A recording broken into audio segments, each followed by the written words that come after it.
You are the expert in your own body. Direction is always, always more important than speed. As long as you're moving into the right direction, it's not important how fast you go because time is on your side. Welcome to the Old Chicks No Shit podcast for midlife women who are ready to rewrite the rules and create their kick-ass next chapter. I'm Jennifer Arthurton, and each episode we dive into reinvention, resilience, and unapologetic pursuit of your best chapter yet. Because midlife is not the beginning of the end, it's simply a new beginning. Let's dive in. On today's episode, we are going to be talking all things health and fitness. And we're not just talking about health and fitness from the perspective of like losing weight, a specific scale number or looking a certain way. We're going to be talking about health and fitness in the context of taking control of your life to be your best self and to live long and healthy life well into your 80s and 90s and hopefully even beyond that.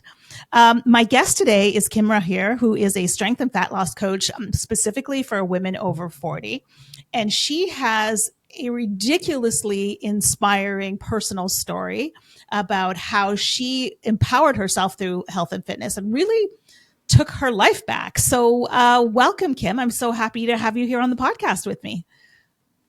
Thank you. I'm really excited to be here to be able to share. I must get, and I think in about the last month, I must have had probably about, I want to say 10 to 15 pitches from people in the health and fitness space. It's a very, very popular topic. It's probably the number one topic for women over 40 with menopause, weight gain, and all kinds of things like that. But for me, this topic is so much more important than just losing weight so that you can fit a beauty ideal. It's about being mentally, physically, and emotionally strong. And I think that's what your story, like why you stood out from the sea of pitches that I got, is because your story is so inspiring about how this journey, this health journey, has actually impacted your life. So can you tell us a little bit about, what, like your story, like when did you get started into fitness, and then how did that evolve through your illness and all of, and that? Yeah, of course. So I was actually, I think the first time my mom took me to a sports or a gym club was when I was 3, and it was like called gymnastics or movement for moms and kids. So I had always been sort of physically active.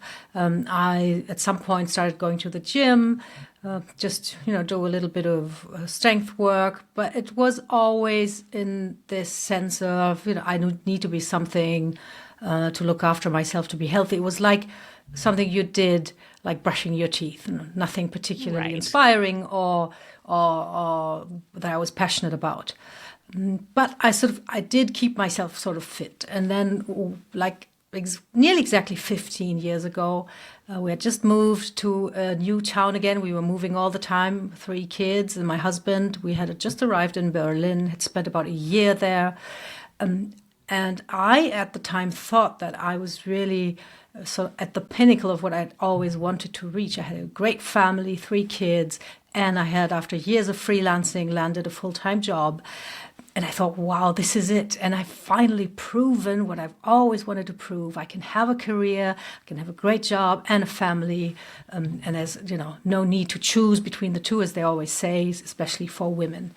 And then literally from one day to the next, it all stopped. I was literally cut down by a weird illness. Nobody knew what was going on. It started with me seeing double. And then I was taken to hospital and they did all kinds of checkups. And very slowly, I lost the sensitivity in my legs. And after 2 weeks in hospital, I was like paralyzed from the hip downwards. And they had all kinds of theories what this could be, but since the symptoms didn't fit into any box, any pre-made box, if you have this symptom and the one from the other box, then they don't know in which box to put you. And I was there sort of craving a diagnosis and then tell me what's wrong with me. And that was very scary. I got all kinds of transfusions, and finally my legs came back very slowly. But it took months and months before I could walk properly again. I was in a wheelchair for a long time. And the most frightening experience during those hospital days for me was this realization that you, as a patient, in a way, you lose your humanity. It sounds incredible because there are so many people whose job it is to look after you, and they do. And you see all the hard-working nurses and everything, but still, people could just walk into your room, for example. You want to sleep, or you have some quiet time for yourself. No, people will walk into your room. This tiny thing already takes away a lot of your self-determination, and then they will perform all kinds of tests on you without asking you. You become an object or a thing. That's how you feel. Yeah. And because my case was so rare and weird, I once a week got a group of students gathering around my bed. It was like a scene from a movie, me lying there paralyzed, and then all these faces looking down at me and saying, "Oh, this is a very interesting case."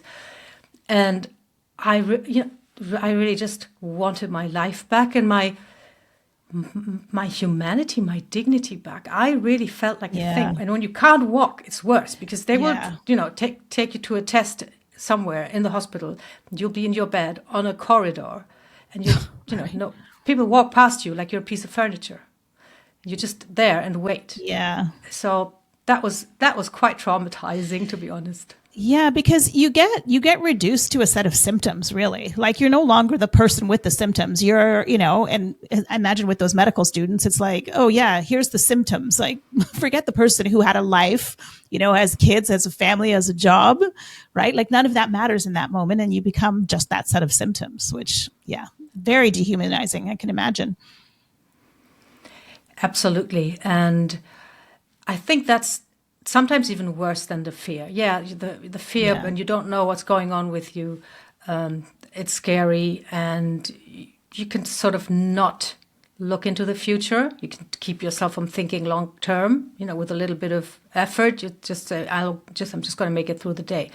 But how the people treat you, and don't get me wrong, I'm not saying that they're doing this on purpose or anything. It's just how the system works. And that makes you feel small and weak very quickly. Yeah, because then you start to believe you are your symptoms. Yeah, absolutely. Yeah, I can totally see that. Yeah. So what was your journey like from that point? So, your legs start to come back, but did you ever end up with a diagnosis?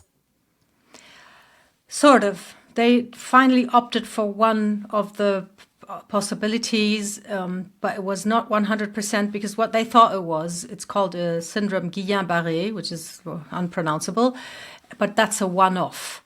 And I had, for just a week, my symptoms had gotten worse again, not even a week, like 3 days. So that didn't fit into the box. So they weren't sure.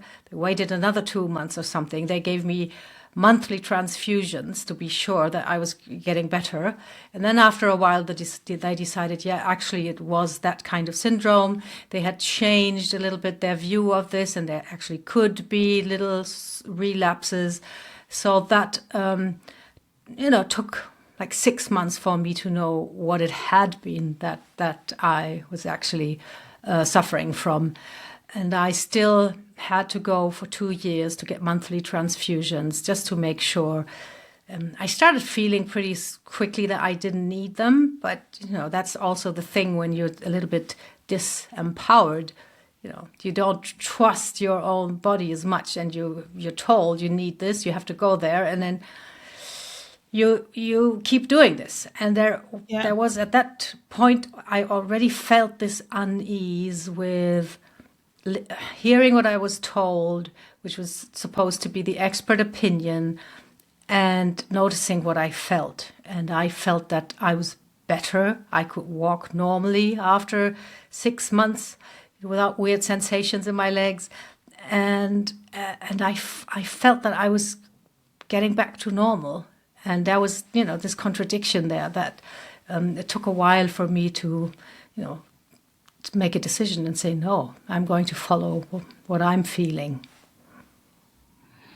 So this takes such an immense amount of courage, and I want to just kind of double click here a little bit, because you have these awful symptoms. You have an expert, and people listening, I've got my air quotes. You have this expert opinion, and by every convention of our modern society, it's listen to the experts. They know best. They know what's best for you. And then you have also your own intuition, your own body sensation, your own body talking to you. And when those two things conflict, it takes a ridiculous amount of courage to trust yourself over the so-called expert. What was that process like for you? Like, in terms of like learning to trust what your body was telling you versus the experts? I think it was just a process of getting tired of the never-ending treatments and the evidence that I had waking up every morning feeling better. It's very hard to... I can't say that it was one moment where it was a breakthrough. And there's one thing I have to say, because I don't want to say don't listen to your doctor, not at all. No. That would be crazy, absolutely crazy. But in everything they told me, from the beginning, they themselves communicated uncertainty. They told me themselves that they couldn't tell 100% what it was. They told me themselves that every outcome is totally unique. You have no idea what's in store for you, because this is an autoimmune thing that's happening. And you know how much we still do not know about what's going on there. So I was just picking up the parts of what they were telling me that sort of supported what I was feeling. I didn't go totally... It was not like they said, you can't do this, or you must keep getting these transfusions. Right. At some point, we sort of came to an agreement, and still, deep inside me, there was this thing that I do not want to get treatment for the rest of my life. Nobody wants that. And maybe that was the driving factor, but also, and that's very important, listening to the doctors, I was able to pick up their uncertainty, because you need a certain mindset also to, be receptive to that. Many people tend to want the doctor to just say A, and then they do A and it's fine. They don't want to think about it anymore. So you need to be ready to also receive the message, if there is one, that maybe fits better with what you feel and what you want to do. Right. Still, that takes courage, like to be able to even, put your own voice into the mix. Because I always, and I always used to say this, and I have since stopped saying this, is like, well, I would say, I'm not the expert here. You guys are. Right. And then I'm like, but wait a minute, that's a completely, handing over my power to somebody else, because yes, they're the expert in that subject, but I am the expert in me, in my body. Right. And factoring that voice in. Yeah. I think that's really super important. And that makes me think right away of all the women in their 40s and 50s when they start experiencing perimenopause and they get weird symptoms. And because they feel a little bit surprised or helpless and they go to see a doctor, they have to remember, and that happens so easily to forget, you are the expert in you. Just as you said, you are the expert in your own body. And if you have aches and pains when you wake up in the morning and the doctor tells you, you must be depressed, no, don't take it for granted. Just check back with what you are feeling. You know what's going on with you. Take it seriously. Listen to what's going on. And if you feel that you're not being heard, with your symptoms, then just, say it again and stand up to this reaction that you feel is not right for you. Because yes, the doctor is he's the expert for, prescribing medications and classifying symptoms, whatever it is, but you are the expert in you and your body and what you're feeling, and you must take that seriously and be serious about that. Yeah. And I feel like, so many women that I have talked to on the show and women that I know personally who have, because we didn't talk about menopause a lot, at least I didn't talk about menopause at all, when I was growing up, and not knowing what to expect. And then all of this stuff starts to happen in your body, and you go to the doctor, and the doctor is equally as uneducated as you are in a lot of cases, right? And I know in my own experience, it took going through a series of doctors until I found one that was like, oh, wow, I think this is menopause. And I was like, what are you talking about? Right. But like, how many people did I have to go through to get to that place where somebody actually understood this is what's happening in your body and could explain it to me? Right. And like, I hear this over and over and over again. And, if there's one thing that people take away from this podcast, and specifically your story, is that exact thing, is like, you just keep looking until you find answers that make sense to you, until you find people who are listening to you and not dismissing your symptoms, right? People who are willing to educate themselves. Like what I found was like my GP. I was educating her on things that I had learned because she just did not have a resource, and no fault of her own. It wasn't in her book anywhere. Right. I think that's actually a big problem, because doctors, they go through such a long and I think excruciating training for years and years and years.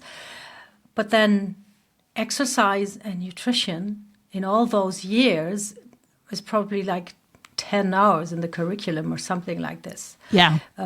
And if doctors could prescribe strength training, that would be fantastic. If they felt that this was a solution, if they were even aware that this could be a solution to so many problems. So if you have symptoms and what you hear as an answer is not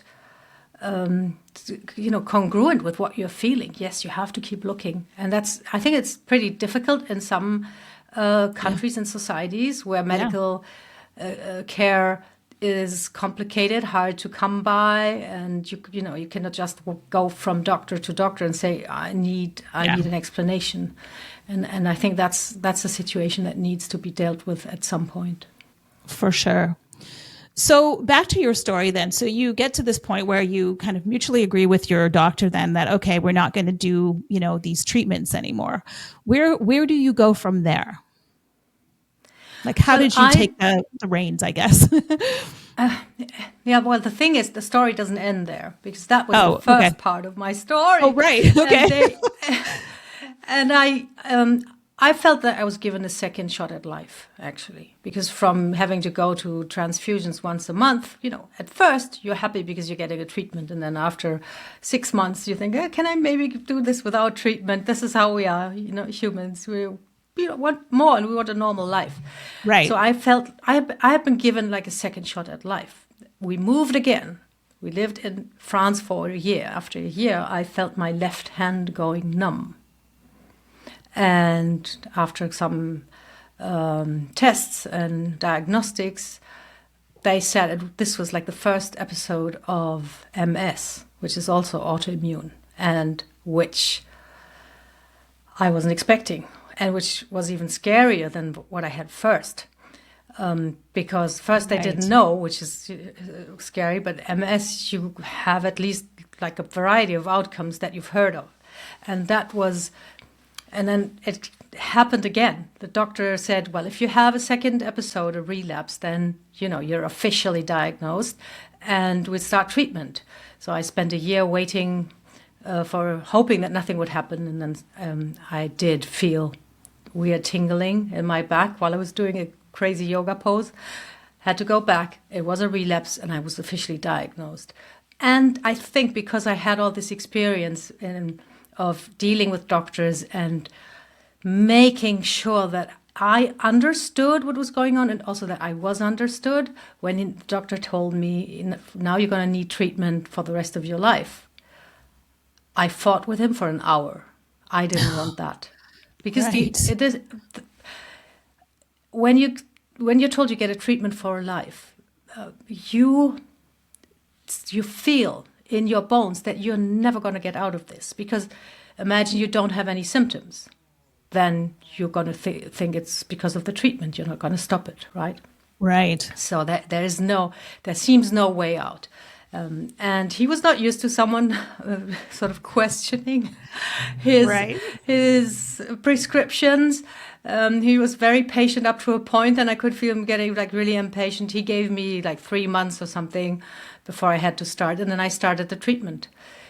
And it's something that makes you feel absolutely miserable. You have to inject yourself 3 times a week, and you get flu-like symptoms. Yeah, it's very unpleasant, and I didn't really want to live like that, so I just took like anti-inflammatories or painkillers or something on the days that I injected myself. And I lived a normal life because before that I had gone back to the gym, in the old way normally. I was physically active and I was reasonably fit. Then I started this treatment. I took painkillers to not suffer from it. And I asked my doctor, who gave me that treatment, can I exercise? Can I go to the gym? And he said, yeah, of course, but be careful, do gentle things. And I was wondering why. Why did he say that? Did he actually know what he was talking about? Because I have, I lost sensitivity in my left hand because of that very first episode. Otherwise, I was actually quite okay. And I had a chat with a nurse because when you're officially diagnosed, and this is also something that I found scary and that I was very alert and attentive about, you sort of get welcomed into the community. Which, at first sight, it sounds nice because you're not alone and there's support and you can talk to people and everything. But it's also, you're also getting a label. You're also, you are that sick person now. You're one of us. And I didn't feel very good about this. But the nurse said something that made me listen. She said, exercise, and everybody always says just exercise. You don't even know what they mean by that. Could be walking, right. Could be, doing handstands, whatever. Exercise is good with MS because it makes your body more fatigue resistant. And I thought, aha, here we go. We're onto something. Because I felt good, I went back to the gym and I started lifting, and I found myself a really good book about lifting for women. And I just worked on building muscle and getting stronger. And it's hard to believe, but it takes weeks and you feel like a different person. And I knew I was onto something. I knew that something was happening with my body that made me stronger and that helped me also with my mindset. I was even more confident that I was going to beat this thing and that I was going to be fine. And I used the treatment for something like, I think it was like 4 years. We moved countries again. We moved to Spain, found myself a new doctor who, after, seeing me twice a year, seeing how I moved, seeing how I carried myself, they check all your symptoms, your reflexes, everything. And he, after these 3 years, he said, do you want to maybe try and stop the treatment for a while? And I thought, wow, how lucky I am. This is also something, yes, it takes courage and you have to, fight your way back to a normal life and getting stronger. But meeting this doctor who said you can stop the treatment, which was totally out of the box. Nobody ever stopped MS treatment during those times. Maybe it's different now. That was 6 years ago. At the time, it was crazy. Right. So I also was lucky. I'm very grateful for that. We stopped 6 years ago, and I'm without treatment, for 6 years without having any problems. And Wow. that made me think there must be something right about, working on your strength and, not doing gentle stretching and not going only for walks, but actually build some serious muscle to help you carry yourself with confidence.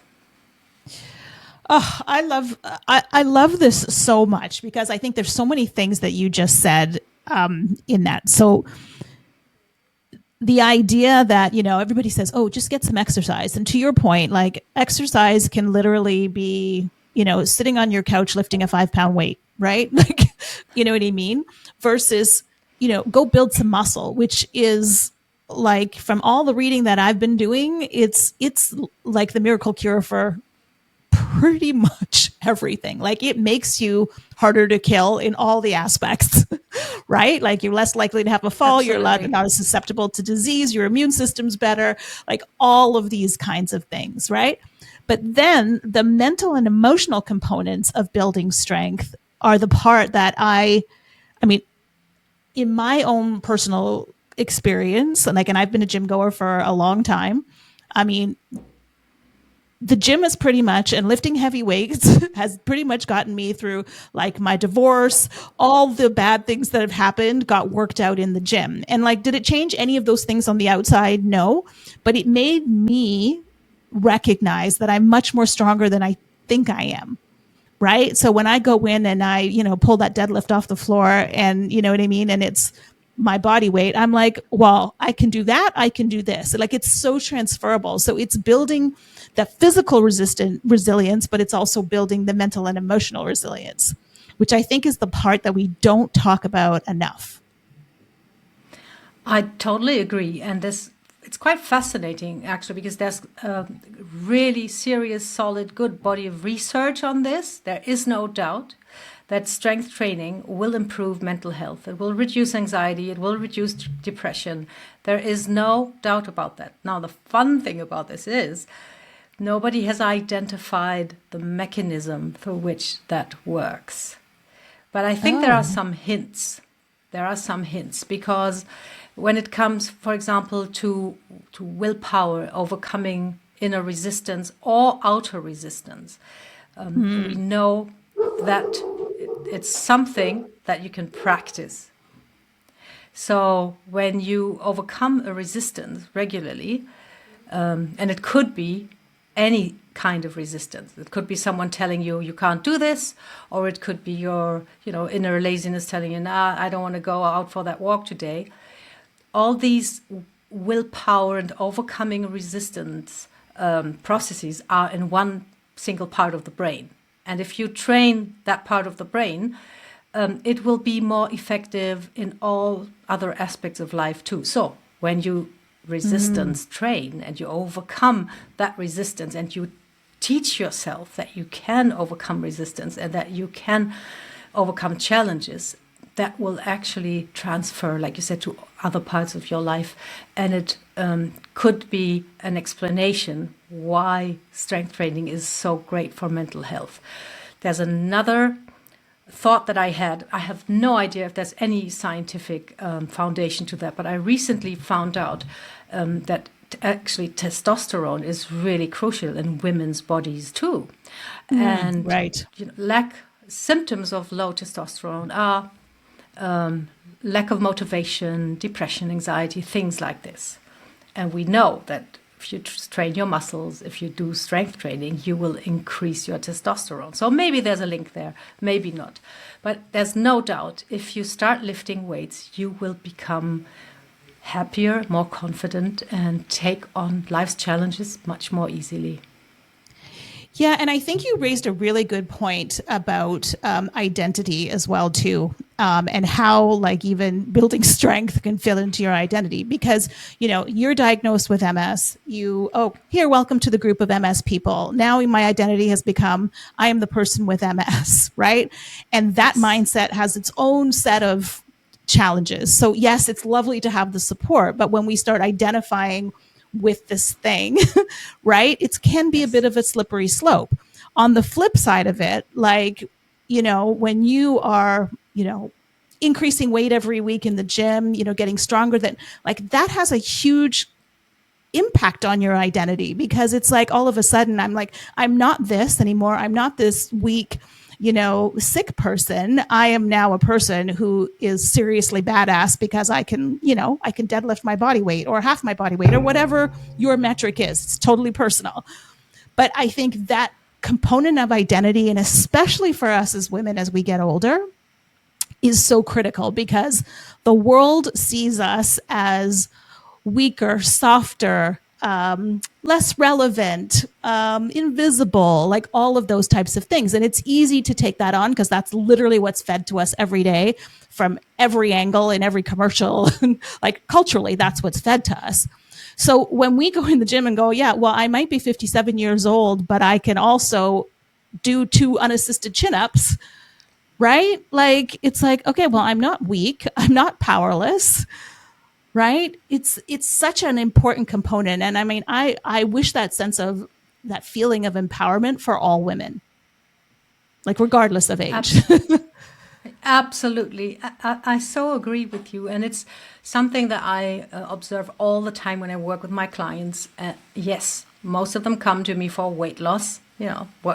Just what you mentioned. That's the thing that we are taught to aspire to. We, as I think from a young girl's age, we are, the value catalog is like, be small, be cute, be tiny, be elegant, it's never be strong. So when my clients come to me, it's mostly about weight loss. And then after a few weeks of training, they, you can see it. Their eyes are shining and they feel so great. It changes their quality of life and it changes their identity. And I think this is also something that we really have to fight, because when you talk to women our age and they struggle with symptoms, menopause symptoms, for example, it's very easy also to put on this identity of a menopausal woman who is like moody and fatigued and wants to be invisible and has brain fog, and you can literally forge yourself a new identity if you just go there and lift some weights. And I want to be clear, you do not have to start by going to a gym. If you don't want to go to a gym, you don't have to go ever. You can do it, all that at home with body weight exercises. You can become mighty strong and you can keep getting stronger for years just being at home and working out. But you have to get out of this yoga mindset where you think I have to do just very gentle things and increase my flexibility a little bit. Yoga is fine, it's fantastic, but it's not going to have that effect on your identity and on your confidence that you will get when you literally build your muscles and get strong. What do you think is the reason? Because I know that there are women who are very hesitant to, start strength training. Like, why is it that women are so reluctant to go in that route, do you think?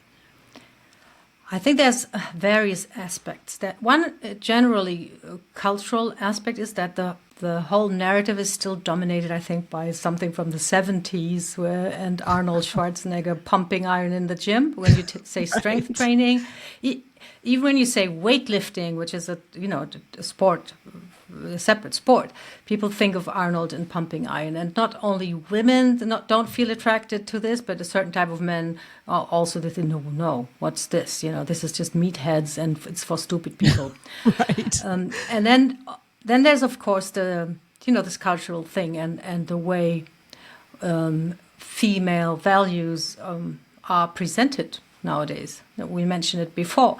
It's just, it doesn't feel like the right thing to do because, we want to, don't we have to be like smaller? Don't we have to like take less space than more? And, maybe not be seen so much. And it's just culturally like, it's not familiar to women. It's not familiar. What they will say is probably something like, I'd like to be more toned. That goes into that direction. And what I just say is, it's not even, about looking female or not female, or feminine or not feminine. It's about having no back pain, having no knee pain. It's about, feeling good and strong. It's functional. But it's really, I think it's cultural. And then because if you've never been sort of confronted with this or have never done it, I think it can be a little bit scary. And this is also where I explain over and over again that you can do it at home, that you can become strong at home, and you don't have to go to the gym if you don't want to. But if you adopt the concept of building muscle and getting stronger, you will benefit. Yeah.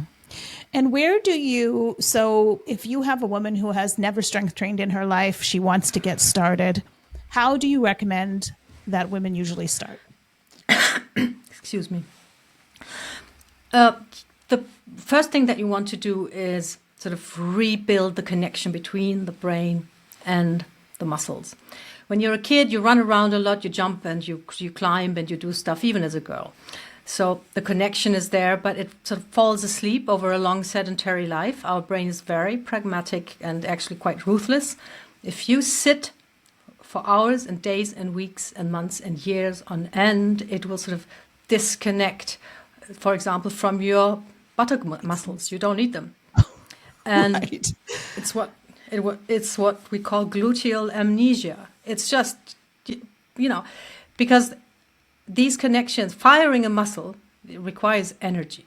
And the brain is not going to waste energy on firing a muscle that is never used. So when then all of a sudden you want to use that muscle because you want to train, you have to reestablish or improve, reactivate that connection. So you have to start very gently with tiny movements where just this firing of the muscle is practiced and the brain gets used to connecting to the muscles again. This is also very crucial to start like that, because otherwise you could get hurt. So many women, Right. they want to do something, they want to work out again, and then they follow a YouTube video or they go to a class, and because this connection is not totally functional, your brain sees a movement and you try to mimic the movement, but you cannot actually move your muscles in an effective way. And that's why you can get hurt. So you need to go through some kind of reconnection, reactivation period, and build from there with body weight exercises. And from there, then the sky's the limit once, you're fully connected to your muscles. Yeah. Yeah. And I think being connected with your body in all the ways. So we talked a little bit about that, like even just from understanding your symptoms, but like really listening, like they always say, put your mind in the muscle kind of thing when you're lifting, but like Yes. really, because in my lifting career, I will tell you that my ego sometimes got way ahead of my body. Right. And caused me some injury. I am now a lot smarter. And, being able to like listen to those signals from your body, getting the feedback and honoring it, like, not training when you're tired, this muscle feels really tight, but I'm just going to push forward anyway. Oh, I feel a little bit of pain. Well, I think I'll just do this thing anyway. Right. Like, so constantly like being in dialogue with your body, I think is, important, because then you also learn, like you said, you're learning the parts where you're connected and disconnected. And I know that now, right? Like I know which parts of my body are likely to be offline more than others. Yes. But again, I think that just comes back to, it's all of this that we've been talking about is under the headline of building like a relationship with your body, right? Like through sickness and through health and through fitness and through all of it. And that it's a constant give and take dialogue, right? Like you're giving some inputs. It's telling you something about it. You know what I mean? You're honoring it. And sometimes it means dialing things way back. Sometimes it means pushing yourself a little bit harder. Like there's all of that. And so this idea that we have as women is that our focus is on a specific scale number. Come hell or high water, you must meet that number, leads us to do very unhealthy things, leads us to not trust our bodies, to not be connected with our bodies because our reference point is the scale. Right? And I think it's also it doesn't work. That's the big problem. And it doesn't work, exactly. You find so many women, and I talk to them every day. They have a scale number, this famous thing that you just mentioned, the scale number, and they have connected to that number. They have a memory of when they felt good about themselves. That could be something, Right. I weighed that in my 30s, or I once had a client said, oh, in my early 40s, I was at that weight and that was perfect. And she so wanted to get back to that weight.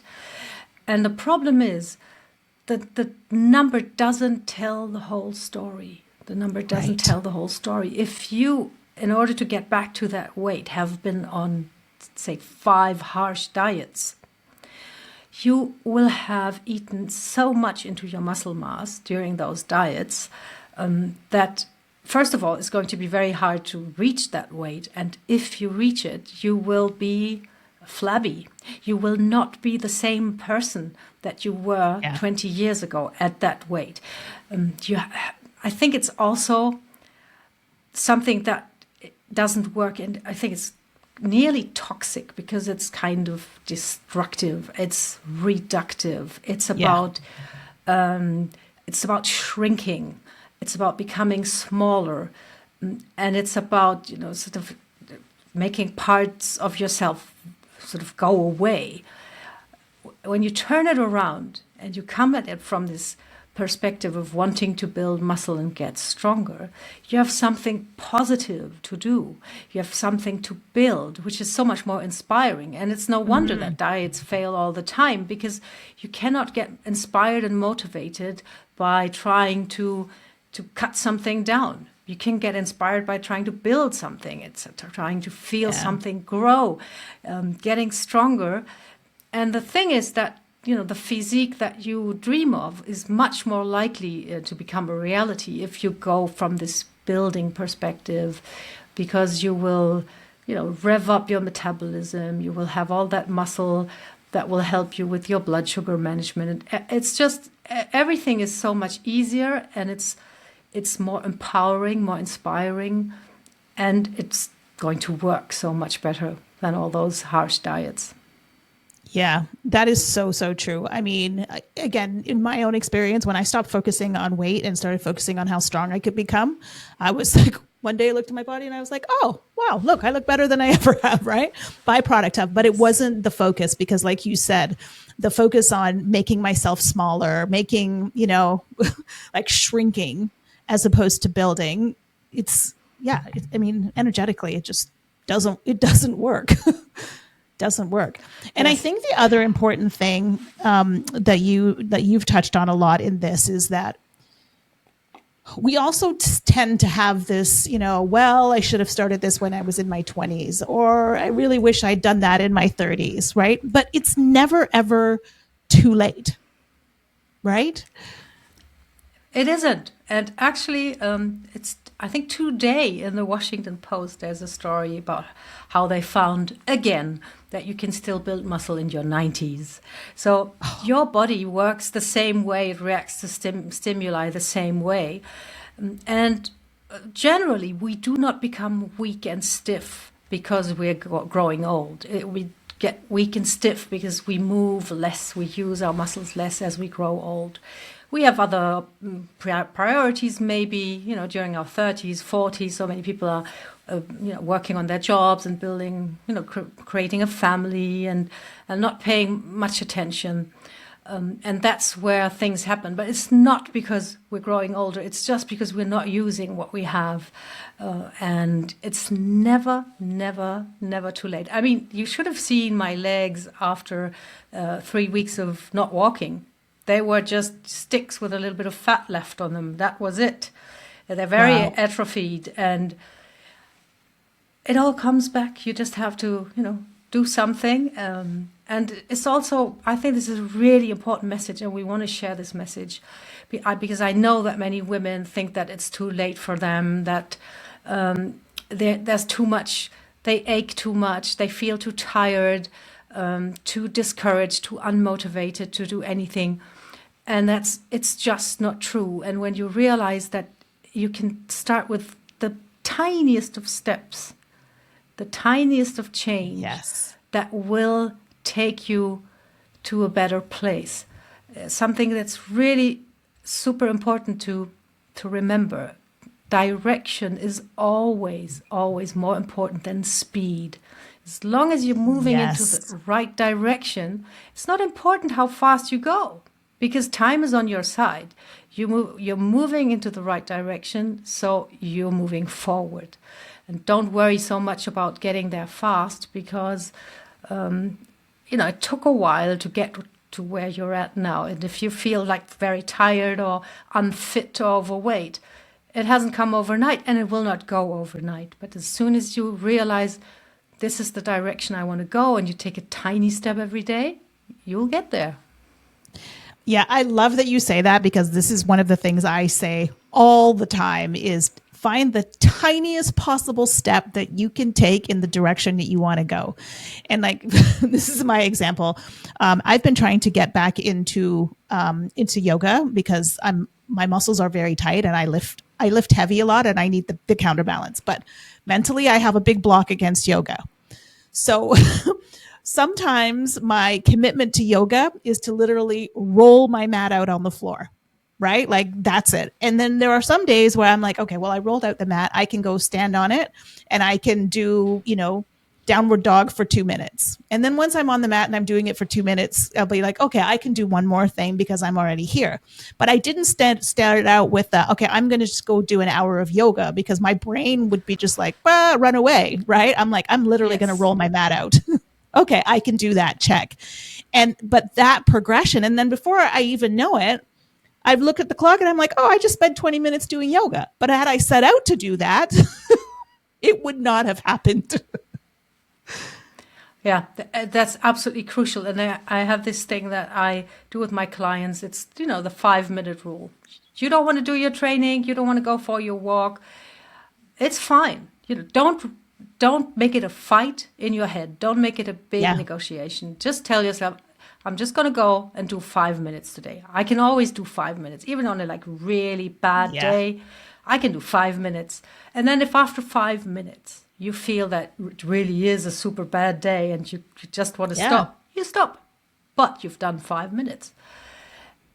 Most of the time, though, after 5 minutes, you're going to just think, I can do this, and you will keep going. And then instead of doing nothing, you will have done probably your full workout or maybe half a workout. But it's always better than nothing. That is so true. I can't tell you the number of times. In fact, I don't even think I can. I think maybe once or twice where I've done that, where I'm like, okay, you just have to get to the gym.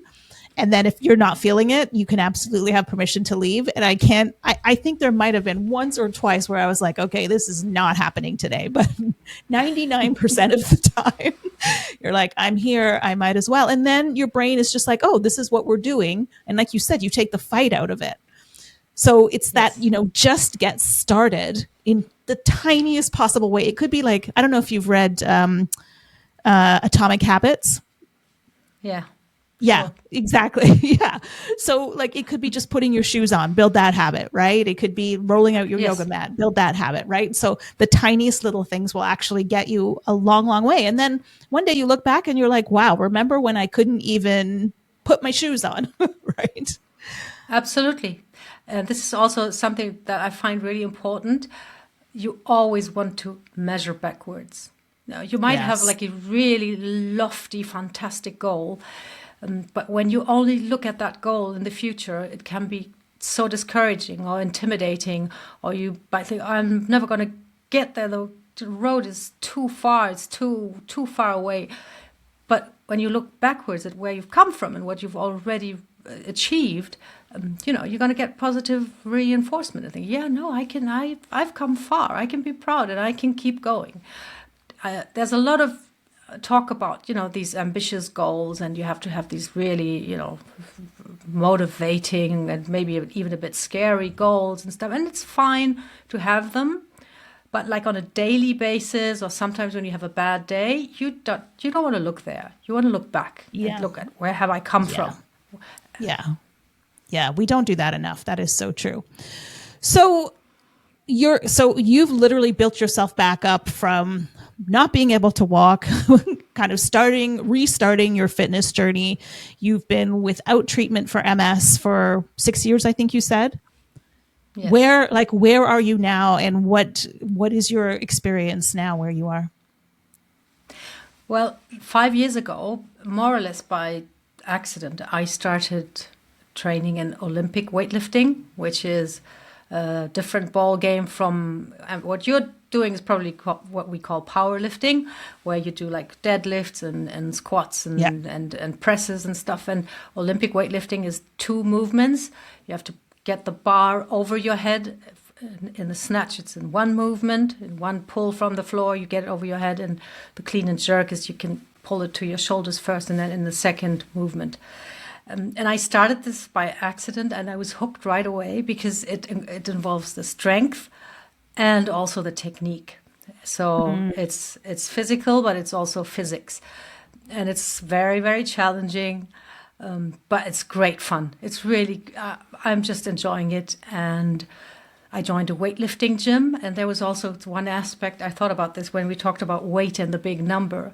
Weightlifting is in weight categories, and the number has just the one meaning that you're lifting in a specific category. So you could have a situation in a weightlifting gym where everybody's training and the coach calls out to everybody, how much do you weigh?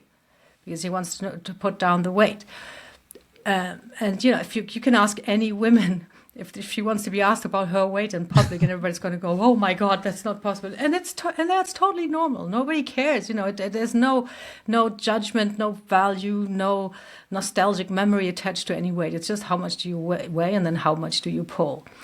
And I started competing pretty soon because the gym where I went to, they are for competing, and they asked me, do you want to compete? And I thought I was too old, but they said, of course you're not. There's masters competitions and stuff. Love that.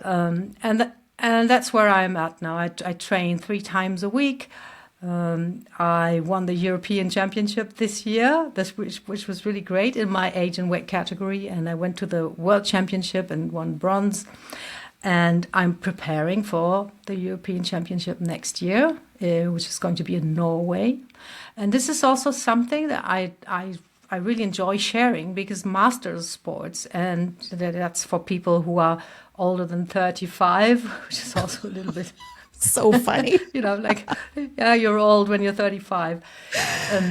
They have sort of exploded. So older people, whatever you mean by older, but people our age, they're organizing competitions and events in sports, and they're just having fun out there, traveling.